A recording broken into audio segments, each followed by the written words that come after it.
for me, one of the most important things when you're in a bunker is have the confidence to hit the ball. You know, you have to, sometimes you see people kind of decelerating, and when you do that, then the sand takes over and then you lose all control. So you have to have the confidence of doing it, and even if sometimes doesn't come out exactly like you want it, you know, overall, on average, it's going to be better. So you have to be aggressive through the ball, through impact, and just believe in it. All right, let's go ahead and hit one. So ball position a little bit forward. Yeah, a tiny bit more forward than it would be on a normal shot. I don't like to go too forward because I don't want to hit too far behind. You know, some guys like to kind of chunk and run a little bit. I like to keep it a little bit tighter and try to fly it longer and hopefully spin it a little bit more. But you know, obviously its stance is going to be a little bit open, kind of open face. Perfect. And I love what you said about being aggressive. The follow-through there was all the way through. We see so many people in the pro-ams that you do that get to right impact and they stop. And then, like you said, I thought what you said was really nice. The sand then takes over. The sand wins. Yeah. Because the sand is going to want to slow that club down. Correct. So, yeah, I mean, to me, one of the most important things is that, to make sure that you're aggressive through the shot. Sometimes amateurs will feel, oh, you know, if I hit it that hard, I'm going to hit it 100 yards. But no, because you're playing with the angle of the face, the degree on your club, and also obviously you're not going to catch it right on the ball, so you're going to catch a little bit behind, and that's going to help you with a little bit of practice to kind of figure out the distances that you can hit.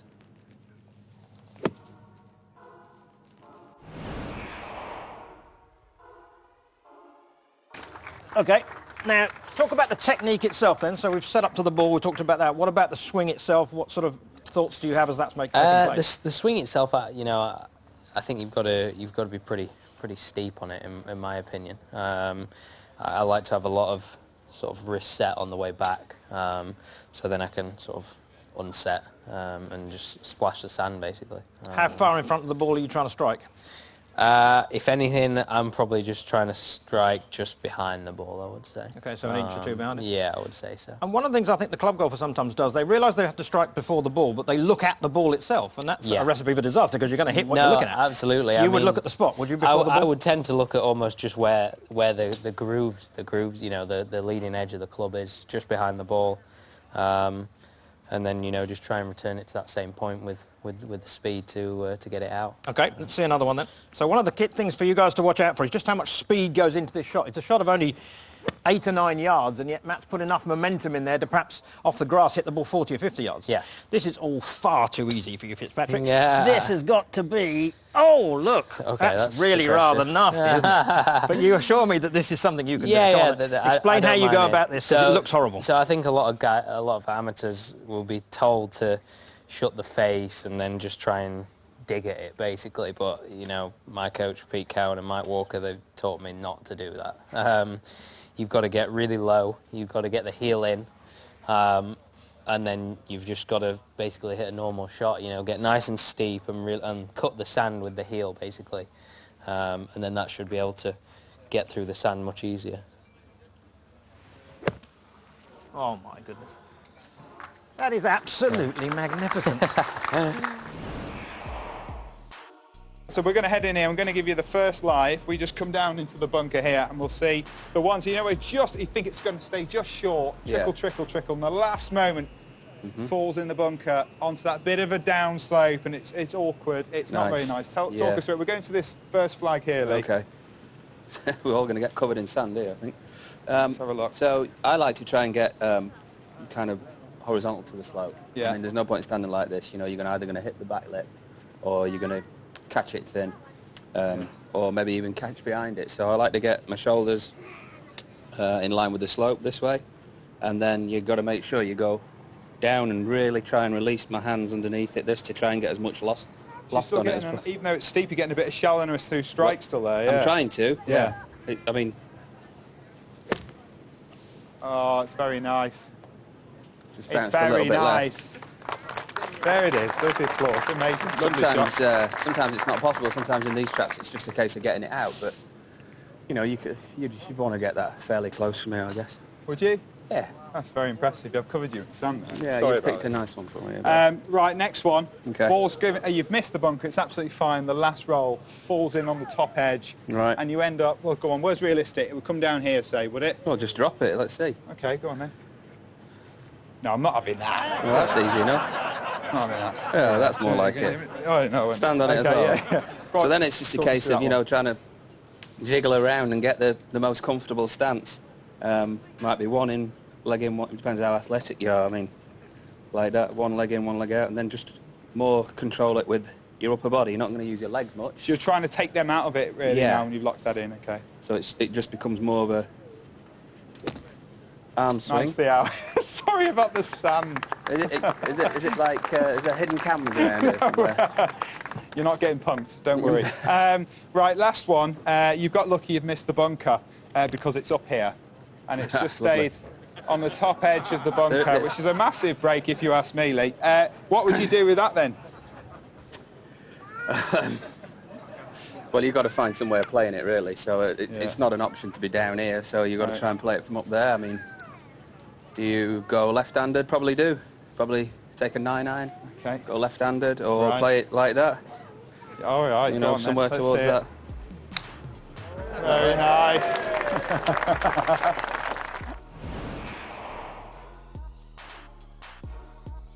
Got an uphill lie here. Got a little flag just out in front of us about 8 or 9 yards away. Describe the technique that you would use here, because is it fair to say you've got two options? You can kind of lean into the hill or lean with it. Yeah, again, that all depends on the type of shot you really want to play. If you want to, obviously, if you're going to lean with the slope, it's going to come out a little bit higher. If you're going to lean against it, you're going to try and drive it in a little bit lower. So it all depends on the distance you got. Like right here now, I'd probably play with the slope, play it out high and try and get it soft. Say if that flag was, you know, another 10, 15 past that, I'd probably lean into the slope more and try and get the ball to release out a little bit more just by leaning into it. The biggest thing I always find is that I practice out of bunkers is trying to where the club is entering the sand all the time. So I'm always trying to figure it about somewhere around there every time, no matter what shot I'm hitting, low, high, whatever. And you can practice that by just putting a line in the bunker there and just trying to hit your line all the time so the entry point is right on it every time. And that's That is how brilliant advice, because the most common mistake I see with club golfers is they lean back on the right side, they try and get underneath it because it's instinctive, and they hit the ground 6 or 7 inches before it, but they don't actually realise they've done it because they haven't got a line on the ground. It's a great drill for them to practice. No, it just gives you instant feedback straight away, and if you can master that, you know what I mean, doesn't matter what lie it's got, if you can get somewhere near that every time, the ball's going to come out the way you think it is every time. Let's see some demonstration. Right, little high one then. Oh yeah, there we go. That's lovely and high. Now, come on, Andy. I said you could Get it cope high with every anything. time. Trap the right amount of sand. I mean, goodness sake. To be fair, it entered on the line. I'm not going to lie. There we go. I like it. OK, now let's get seriously difficult. Downslope in the bunker. I'm being quite generous with the lie. I'm going to tee it up for you a bit. But downslope, obviously, the natural tendency is for the ball to come out lower. Yeah, exactly. And again, the club golfer leans back and scoops, and there's no problem at all for them to make a mess of this. This way, you definitely got to use the slope. Definitely got to use slope. Little tip as well, I'd try and get as low to the point of the ground as possible, only because it's going to make it a little bit shallower and create a little bit more height on it. But again, you're still using the slope, so I'm going to lean into the slope that way, down as low as I can, and I'm still using that same strike point just to come out. And that, I mean, off a downslope, it's come out pretty high, do you know what I mean? It's coming out quite soft. I think the important thing is not just to feel like you're going to use the slope, because instantly you're going to shut it down. You feel like you get lower and use the slope, the club instantly works a little bit more open, a little bit more shallow. OK, let's try one with the ball above the feet. There we go. Oh, I sat down a little bit. I've been mean there. I mean, most people, this is like waist high. For me, it's like head high right now, right? Again, similar thing. I wouldn't really change the strike point. Strike point's the same every time. Again, I would just try and use the slope to my advantage. So I know this is going to come out left, because instantly I'm going to come into the ball. It's going to shut down a little bit. So I just aim right. Same sort of feelings of just being a little bit shallow, and I know it's going to just pop left on me. As so, just leave it in the bunker. One more. Settle that one in there, that's it. There we go. Wonderful. You know, I try not to complicate myself too much in the game of golf, and the bunkers where I get a little trickier, because this is a proper technique to do things to get it out. Especially in this sand, you need to use the bounce of the club. So in my case, I open the club face as much as I can, And then I like to copy Luke Donald's style a little bit. I put it up on my stance, right? But then I kind of have the shaft leaning backwards a little bit. This is incredible. Wow, this is incredible. I mean, you basically have the heel of the club almost pointing at the ball. Yeah, okay. And then I like to have the shaft a little lean backwards, so we expose that bounce. Yeah. So when you go vertical to it, you're not going to get stuck. It's just going to slide right underneath the ball, and the ball's going to come high and soft. Sure. I used to have my hands forward, but I would spin the ball too much, and I would not get any height. So, firm greens or on bunkers like this, I would struggle really hard. So I changed that watching guys like Seve and Luke Donald do it. And then, after that, you need to make sure you move left. Yeah. Otherwise, it's not going to work out. And you say move left. That's an incredible sound there as well with the bounce, really heading into the sand there. You say when you move left, you're talking about the body and everything getting out the way. Yeah. Yeah, like Luke says, he likes to. He sets a really wide base. I don't like to do it that much, and keep your lower body as quiet as possible, and just use your upper body. Yeah. My case, the weight's always on the left side. Yeah. And just swing my arms. There it is. Despite the fact that's about a 5-foot lip that he wants to take this shot on with a 4-iron. Over to you, John. I'll get out of the way. Well, let's start off by saying I learned this from Seve. He was able to do it a lot easier than I am, but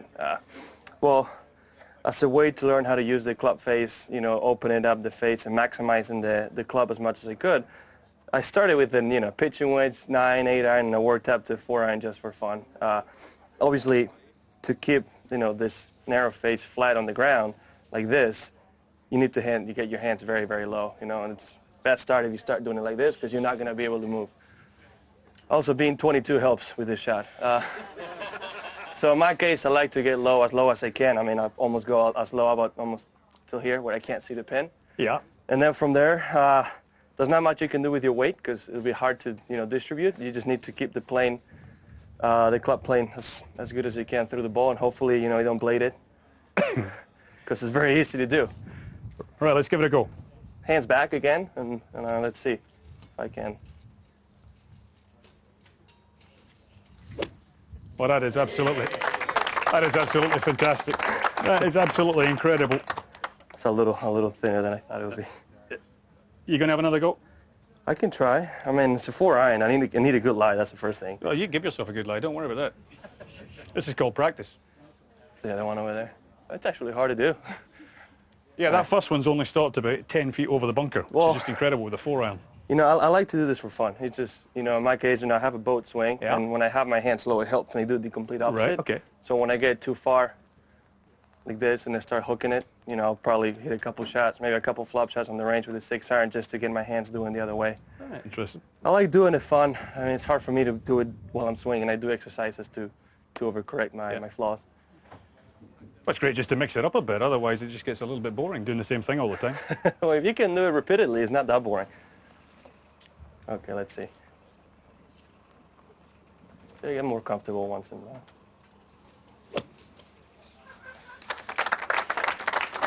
That is absolutely incredible. The increasingly athletic Jon Rahm, thank you so much. Well done. Thank you very much. Well done.